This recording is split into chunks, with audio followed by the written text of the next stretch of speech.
하나님 말씀 가까이 하는 성도님들에게 하나님의 은혜가 함께하길 원합니다. 오늘 함께 주신 말씀은 요한복음 11장 17절에서 20절까지 말씀입니다. 예수께서 와서 보시니 나사로가 무덤에 있는지 이미 나으리라. 베다니는 예루살렘에서 가깝기가 한 오리쯤 되매 많은 유대인이 마르다와 마리아에게 그 오라비의 일로 위문하러 왔더니 마르다는 예수께서 오신다는 말을 듣고 곧 나가 맞이하되 마리아는 집에 앉았더라. 베다니에 살던 나사로가 죽음을 맞이하였습니다. 그의 누이인 마르다와 마리아는 나사로가 죽은 당일 관습에 따라 그의 시체를 돌무덤 속에 장사 지냈지요. 그로부터 4일이나 지났습니다. 그런데 오늘 본문이 이렇게 증거하고 있지요. 18절, 19절입니다. 베다니는 예루살렘에서 가깝기가 한 오리쯤 되매 많은 유대인이 마르다와 마리아에게 그 오라비의 일로 위문하러 왔더니 평소 나사로의 집안은 매우 유독하고 명망이 높았는가 봅니다. 나사로가 살던 베다니에 뿐만 아니라 인근 예루살렘으로부터 많은 유대인들이 조문하러 나사로의 집까지 달려온 것이지요. 그들은 관습대로 구성진 소리로 곡을 하였을 것이며 마르다와 마리아의 손을 잡고 온갖 위로의 말을 아끼지 않았을 것입니다. 여기서 한 가지 생각을 해봅니다. 그 모든 것이 과연 마르다와 마리아에게 참된 위로가 되었는가? 물론 그 죽음의 순간에, 슬픔의 순간에 옆에 누군가가 있다면 잠깐 위안은 될 것입니다. 그것은 그러나 찰나일 뿐 그 뒤에 언제나 공허함만이 남게 됩니다. 이처럼 사람들로부터 결코 참된 위로를 받을 수 없었던 나사로의 죽음 이후에 마르다와 마리아, 오라비의 죽음으로 인하여 찢어진 심령의 고통을 추스릴 수조차 없었던 그 자매 앞에 드디어 예수님이 나타나신 것이지요. 17절 예수께서 와서 보시니 그리고 마르다와 마리아는 상상하지도 못했던 참된 위로를 주님께 받게 되었습니다. 이것은 유독 마르다와 마리아에게만 해당되는 일은 아닙니다. 이 세상에 사는 수없이 많은 사람들, 그 심령이 이 험한 세상에서 지치고 찢어진 무수한 사람들이 주님으로부터만 유일한 위로를 받았고 지금 받고 있으며 앞으로 위로는 주님으로부터만 받게 될 것입니다.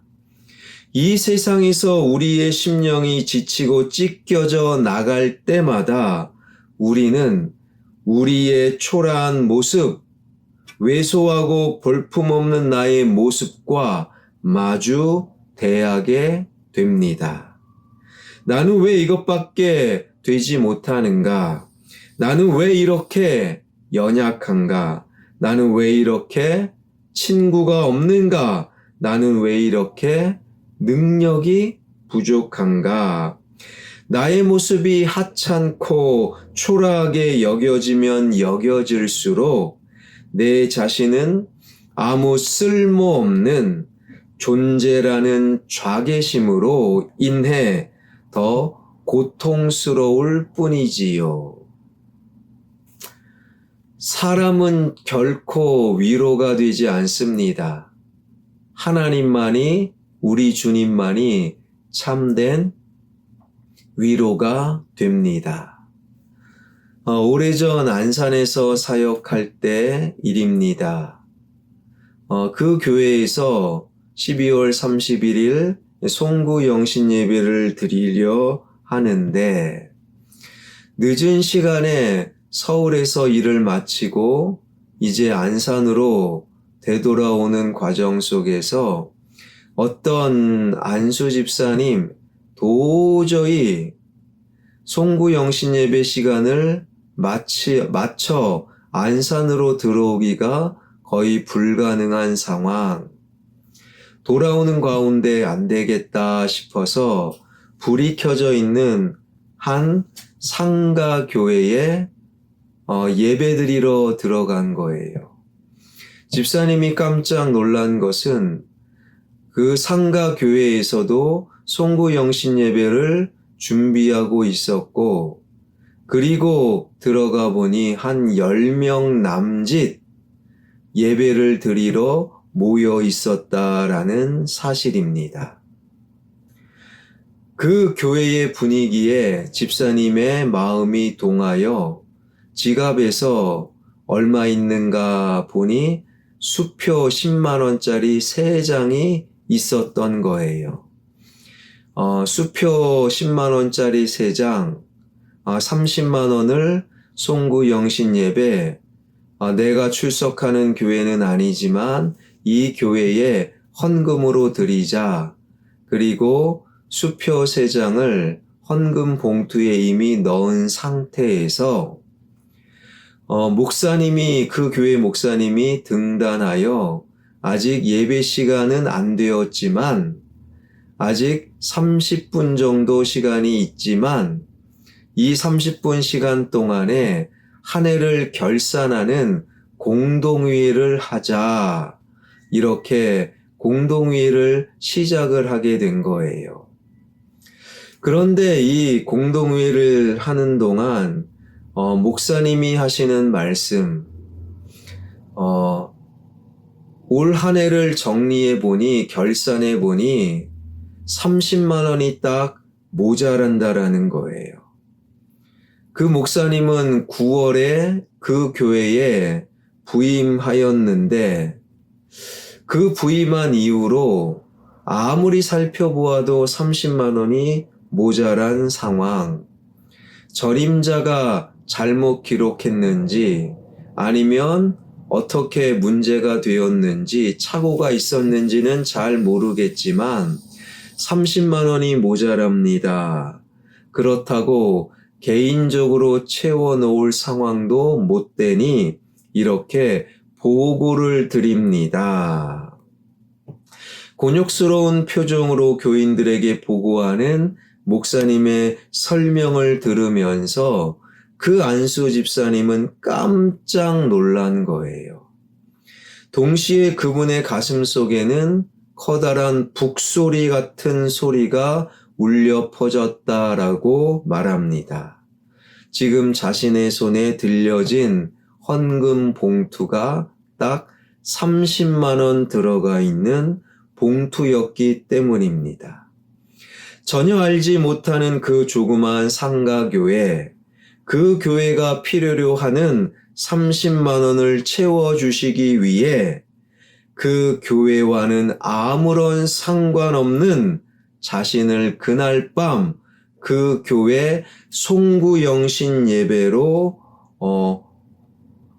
드리게 하신 주님, 그 주님의 인도하심, 한치의 오차도 없이 치밀하게 역사하시는 주님, 그 주님이 그 교회에 나를 보내셨구나. 그 생각에 커다란 하나님의 위로와 감격을 받았다라는 거예요. 그러나 그 안수 집사님은 그날 밤 더 귀한 것을 깨닫게 되었는데, 주님께서 사랑하시는 그 작은 교회를 살리시기 위해 연약하고 볼품없는 자신을 도구로 삼아 주셨다라는 감격, 나도 하나님의 도구로 쓰임받고 있구나. 안수집사이지만 대단한 일을 하고 있는 것은 아니고 늘 하나님께 죄송한 나. 그럼에도 그 주님께서 나 같은 자도 절대 필요로 하신다라는 것, 그 주님께서 나 같은 자격 없는 사람을 통해 이 귀한 교회를 위로하고 계신다라는 것, 이 사실을 확인한 후 그동안 맺혔던 삶의 응어리를 모두 풀어주시는 확실한 위로를 그날 밤 받았다라는 거예요. 그 위로야말로 이루 말할 수 없는 최고의 새해 선물이었다. 안수 집사님은 말씀하였습니다. 사랑하는 여러분, 이 세상 험한 세상 속에서 얼마나 지치고 또 얼마나 속상한 일이 많습니까? 주님의 뜻대로 온전히 살지 못합니다. 또한 항상 주님께 죄송한 마음, 자기 절망은 또 얼마나 큽니까? 그러나 이 시간 우리의 모든 실수, 잘못, 허물에도 불구하고 주님께서 우리를 찾아오시고 어루만져 주시고 그래도 괜찮다, 너 괜찮다 말씀하시고 볼품없는 나를, 우리를 믿고 계신다라는 그 사실을 여러분 잊지 마시길 바랍니다. 지금 주님께서 나를 당신의 도구로 사용하고 계신다라는 거예요. 의미 없다고 여겼던 나의 삶을 통해 이미 하나님의 뜻을 이루어 가고 계신다라는 사실, 이 놀라운 주님의 위로 가운데 거하는 저와 여러분, 우리 모두가 되길 주님의 이름으로 축원합니다. 기도하겠습니다. 시작된 새해, 참으로 삶의 고단함 속에 마음이 무너진 분도 있을 것이고, 반대로 삶의 지나친 집중으로 인하여 하나님 앞에 늘 집중하지 못하고 하나님께 등 돌림으로 하나님께 죄송한 분들도 있을 것입니다.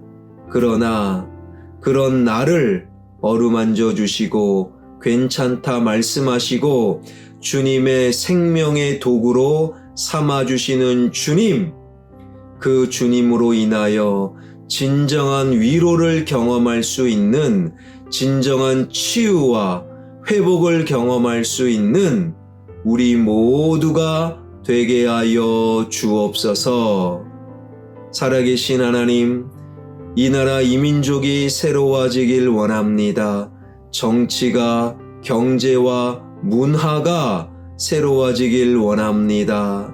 하나님, 군인들이 힘으로 무력으로 국회를 통치하고 또한 나라를 다스리겠다, 이런 말도 안 되는 생각 절대로 하지 않길 원합니다.